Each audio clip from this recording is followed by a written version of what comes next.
오늘 히브리 기자는 오늘 말씀을 통해서 예수님에 대해서 소개하고 있습니다. 먼저 1절부터 2절의 말씀을 보면 예수님의 인성에 대해서 소개하고 있는데, 예수님은 참 하나님이시지만 사람의 몸으로 이 땅에 오셨고 참 인간으로 사셨다라고 말씀합니다. 우리는 이것을 성육신이라고 말합니다. 특히 2절의 말씀을 보면 모든 사람과 동일하게 육신의 연약함과 유혹을 겪으셨다라는 말씀이 있는데, 이는 예수님의 연약함이나 능력 없음을 보여주기 위한 말씀이 아닙니다. 오히려 참 하나님이신 예수님께서 사람의 몸으로 이 땅에 오셔서 연약함과 유혹을 경험하심으로 우리의 약함과 또한 우리의 유혹됨, 또한 여러 가지 우리의 약점들에 대해서 예수님이 공감하실 뿐만 아니라, 또한 우리가 세상 가운데서 그렇게 유혹과 연약함으로 흔들리고 넘어지고 좌절하고 실망하고 있을 때에 끝까지 예수님께서 우리를 위해 기도하시고 사랑하시고 또한 이해하시고 은혜로 감싸주실 수 있는 그런 마음을 가지신 분이 예수님임을 우리에게 가르쳐주고 있습니다. 따라서 우리의 연약함을 잘 아시는 예수님을 신뢰하고 예수님께 나아갈 수 있는 담력을 얻는 말씀이기도 합니다. 그렇게 예수님의 인성에 대해서 소개한 히브리 기자는 3절부터 4절의 말씀을 통해서 예수님께서 받으신 하나님의 부르심에 대해서 소개합니다. 예수님은 하나님과 함께 모든 만물을 창조하시고 주관하시는 분이십니다. 놀라운 능력과 기적을 베푸시기에 조금도 부족함이 없는 분이 바로 예수님이십니다. 하지만 온 세상을 향한 하나님의 사랑과 구원의 은혜를 완성하시기 위해서, 하나님의 약속의 말씀을 성취하시기 위해서 이 땅에 오셨고 복음을 선포하셨던 예수님, 더 나아가 하나님의 부르심에 순종함으로 십자가의 고난과 수치를 당하시고 부활하심으로 우리를 향한 구원의 계획을 이루신 그분이 바로 예수님이십니다. 예수님은 하나님의 부르심에 순종의 모범이 되셨고, 예수님은 순종으로 인해서 우리를 구원받게 하셨음을 여러분 믿으시기 바랍니다. 그리고 마지막으로 히브리 기자는 5절부터 7절까지의 말씀을 통해 예수님의 신성에 대해서 소개하고 있습니다. 예수님은 하나님의 아들이자 하나님과 함께 모든 만물을 창조하시고 주관하시는 하나님이십니다. 능력과 권세가 충만하신 분이 예수님이라고 말씀하고 있습니다. 예수님의 신성은 예수님의 모든 사역과 능력의 근간이 되고, 조금도 부족하거나 연약함 없이 하나님 나라를 위해서 또 복음을 위해 사역하셨음을 나타내는 말씀이기도 합니다. 이런 예수님께서 우리를 구원하시기 위해 가장 연약하고 낮은 곳으로 성육신하시고 우리와 같은 사람의 모습으로 삶을 사시다가 십자가 고난을 당하시고 죽음을 당하신 것, 또한 부활하셔서 제자들에게 믿음의 확신을 주시고 승천하셔서 제자들을 위해서, 온 세상을 위해서, 또 믿음을 가지고 살아가고 있는 저와 여러분을 위해서 중보하고 계시는 하나님의 역사를 이루시는 그분이 바로 예수님이심을 우리는 알고 있습니다. 따라서 이 모든 것이 예수님의 신성이 없이는 가능하지 않다라는 것을 보게 됩니다. 이렇게 예수님의 인성과 부르심의 순종, 또 예수님의 신성에 대해서 이야기하는 히브리 기자는 예수님께서 삶으로 보여주신 십자가와 구원의 놀라운 은혜, 또 하나님의 부르심에 대한 위대한 순종의 모습을 믿는 자가 하나님의 자녀가 되는 놀라운 권세를 얻게 된다라고 말씀하고 있습니다. 오직 믿음으로만 예수님의 구원의 은혜를 누릴 수 있다라고 히브리 기자는 설명합니다. 그런데 히브리 기자는 예수님에 대해서 설명하다가 갑자기 히브리 교회의 성도들이 성장과 성숙에 전혀 도움이 되지 않는다, 그래서 설명을 그만둔다, 이렇게 이야기를 하고 있습니다. 특별히 11절부터 14절까지의 말씀을 보면 그들이 그 받은 은혜로 인해서, 또한 그 감격으로 인해서 살아가야 되는데, 단순히 지식적인 것으로만 채우고 또 그것을 소화해내지 못하고 이해하지 못하고 믿지 못함으로 인해서 그들이 어린아이와 같은 그런 모습으로 살아가는, 언제라도 넘어질 수 있고 쓰러질 수 있는 그런 연약한 모습으로 살아가는 것에 대해서 경계하고 있습니다. 그러면서 이야기하는 것이 이는 젖을 먹는 자마다 어린아이니 의의 말씀을 경험하지 못한 자라고 이야기합니다. 즉 사도 바울은 이 히브리서를 쓰면서 모든 사람들이 젖을 먹는 어린아이와 같은 신앙이 아니라, 하나님의 말씀을 듣는 것으로 끝나는 것이 아니라 그 말씀을 듣고 믿고 경험하고 또 삶으로 실천함으로 인해서 하나님의 장성한 분량에 이르기를 간절히 원하고 있다는 것을 보게 됩니다. 특별히 14절의 말씀을 보니까 단단한 음식은 장성한 자의 것이니 그들은 지각을 사용함으로 연단을 받아 선악을 분별하는 자들이니라 라는 말씀을 통해서 히브리 기자는 이 히브리 교회의 모든 성도들이 하나님의 말씀, 믿음의 장성한 분량에 이르도록 성장하고 성숙하여서 정말 무엇이 하나님의 뜻인지, 복음에 합당한 삶인지, 또 하나님께서 바라시는 삶이 무엇인지를 분별하는 그런 삶을 살기를 간절히 원하고 있다는 것을 보게 됩니다. 이를 통해서 우리는 두 가지 사실을 깨닫게 되는데, 첫째는 우리는 우리를 구원하시기 위해 참 하나님이시지만 이 땅에 오셔서 십자가에 달린 예수님을 날마다 묵상하고 기억하고 있는지를 점검해 봐야 된다라고 생각합니다.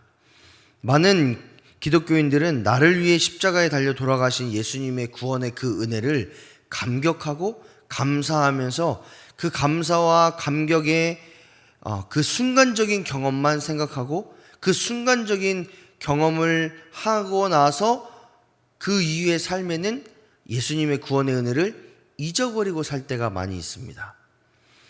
그렇기 때문에 감사와 은혜가 사라지고 불만과 불평이 우리의 삶 가운데 가득한 거죠. 우리가 처음 예수님을 만났을 때 그때를 기억하면 예수님 한 분으로 만족하고 예수님 한 분만 있으면 감사하고 세상 어떤 것과도 예수님을 바꿀 수 없다라고 그렇게 믿음의 고백을 했던 것이 예수님을 처음 만났을 때입니다. 그런 그때를 기억하면서 지금의 나를 한번 보십시오. 지금도 그때의 감격과 감사로 살아가고 계십니까? 그렇다면 잘하고 계신 겁니다. 하지만 지금은 감격과 감사가 사라지고 또 그때에 가지고 있었던 생각이 사라졌다라면 그때와 지금의 나의 차이는 무엇이겠습니까? 그 차이는 예수님께서 중심에 계신지의 차이는 아닌지 한번 생각해 보았으면 좋겠습니다. 예수님이 우리 마음 중심에 계시지 않으면 감사와 기쁨, 구원의 소망이 사라지는 것은 어찌 보면 당연한 것입니다. 왜냐하면 빛이 사라지면 어둠이 찾아오듯이 예수님께서 우리의 마음속에 계시지 않는다면 원망과 불평이 또 여러 가지 부정적인 생각들이 우리를 찾아오는 것은 당연하기 때문입니다. 이것을 역으로 이야기하면 예수님께서 우리 마음 가운데에 가득하시면, 예수님께서 우리의 마음 중심에 가득하시면 감사와 기쁨이 넘쳐나고 소망이 넘쳐나고 찬양과 또 우리의 삶 가운데에 소망이 회복되는 줄 여러분 믿으시기 바랍니다. 하나님께서 내 삶 가운데에 예수 그리스도의 십자가가 내 마음 중심 가운데에 있는지를 그렇기 때문에 우리는 날마다 점검해 봐야 됩니다. 더불어 우리가 예수님과 동행하고 있는지, 날마다 예수님의 은혜 가운데 살아가고 있는지를 점검해 봐야 됩니다. 두 번째로 깨닫는 것은 그리스도인은 반드시 신앙의 성장과 성숙을 이루는 삶을 살아야 합니다. 교회는 성경적 지식을 쌓거나 좋은 인간관계를 맺기 위한 그런 공간은 아닙니다. 그런 단체도 아닙니다. 교회는 살아계신 하나님을 예배하고 예수님의 성품을 닮아가고 성령님과 동행하며 하나님의 장성한 분량에 이르기까지 우리의 신앙이 또 믿음이 성장하고 성숙하는, 더 나아가서 하나님 나라를 소망하는 그런 공동체가 교회입니다. 서로의 성장을 그리고 성숙을 위해 돕고 기도하며 하나님의 뜻을 이루는 공동체가 교회입니다. 따라서 교회는 반드시 주님 안에서 성장하고 성숙해야 됩니다.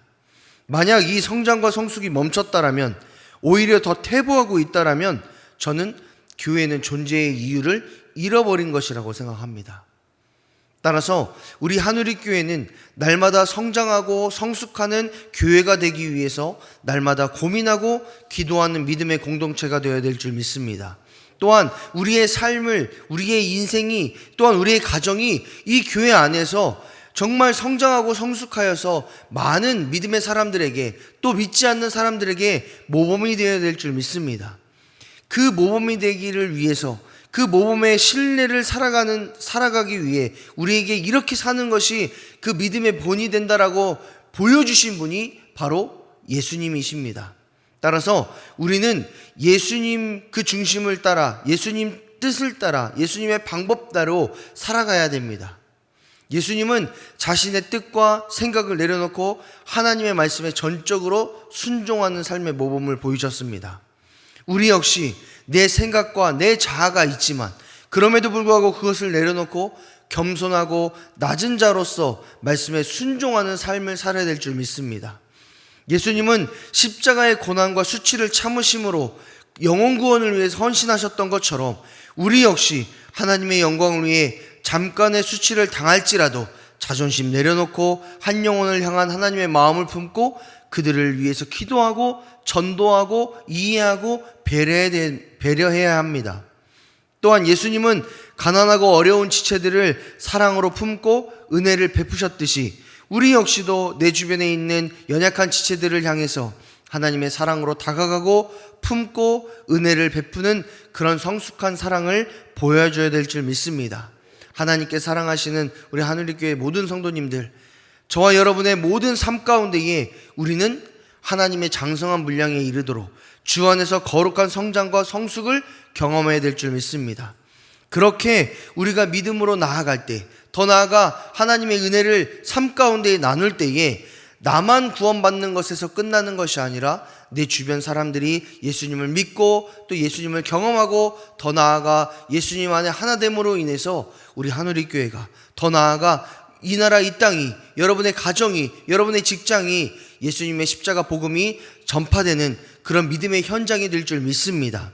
그것을 위해 날마다 애쓰시고 수고하시고 하나님 중심으로 하나님의 복음을 선포하시는 그런 저와 여러분이 되시기를 소망하고, 더 나아가서 그런 삶을 살아갈 때 가장 중요한 것이 있다면 우리 마음에 예수 그리스도가 있는 것, 예수님의 십자가 보혈의 능력이 있는 것, 그것이 바로 가장 중요한 핵심임을 여러분 기억하시면서 오늘 한날을 기도하시면서 나아가실 때에 예수님, 내 마음 가운데에 예수님이 자리하십시오.